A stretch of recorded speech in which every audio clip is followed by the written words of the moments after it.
Hello, future developers. So, welcome to another tutorial on website development. And in this course, you will actually be learning to build UI components, that's front-end UI components, using HTML and then CSS, that's Hypertext Markup Language, and then cascading style sheets. Okay, and then maybe some few JavaScript or lines of JavaScript. So, you'll be building things like these, as you see here.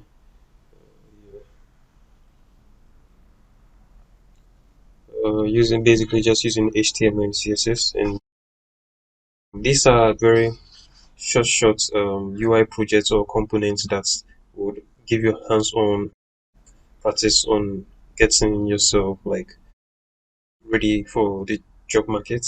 So yeah, so in this course you also learn to use other APIs to like you see where the icons. Okay, so there's an icon. This icon uses an API to generate the icons for the website.